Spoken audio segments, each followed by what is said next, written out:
আমিনগাঁৱত ছাত্ৰী নিৰুদ্দেশৰ ঘটনা। আমিনগাঁও বেংগলী হাইস্কুলৰ নৱম শ্ৰেণীৰ ছাত্ৰী কবিতা দা কালিৰে পৰা নিৰুদ্দেশ হৈ আছে।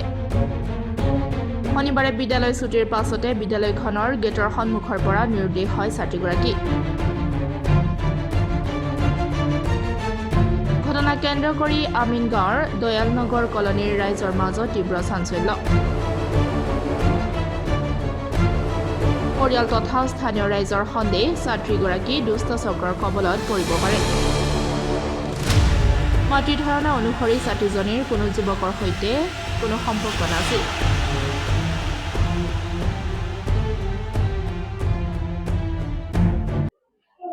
মোৰ ছোৱালী কবিতা দাস কালি স্কুলত গৈছিল।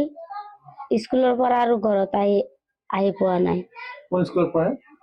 আমিনগাঁও বেংগলী স্কুলত হাই স্কুলত পঢ়ে। কালিৰ পৰা আজি এতিয়ালৈ ঘৰত আহি পোৱা নাই। বহুত জাগাত বিচাৰলো, তাক পাৱাই নাই।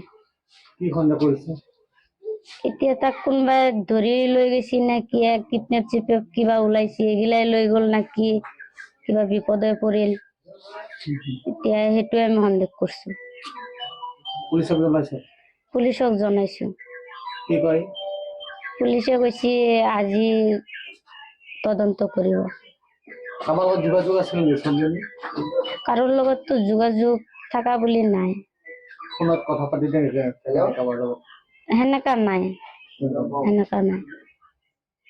মই জানা মতে নাই। এতিয়া ভিতৰৰ কথা কাৰো কব নোৱাৰো।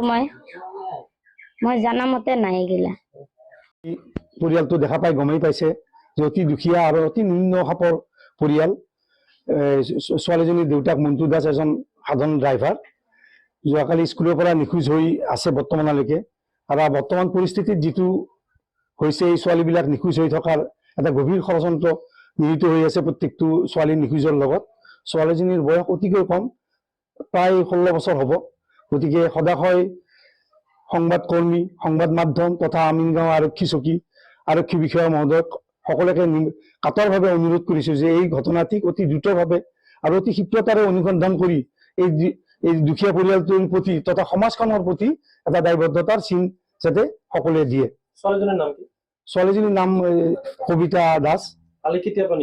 কালি প্ৰায় 11টা বজাত স্কুল ছুটি হোৱা বুলি কৈছে স্কুল মাষ্টৰে।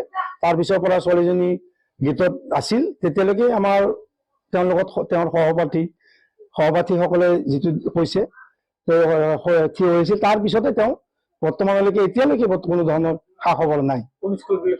আমিনগাঁও বেংগলী স্কুল। হয়।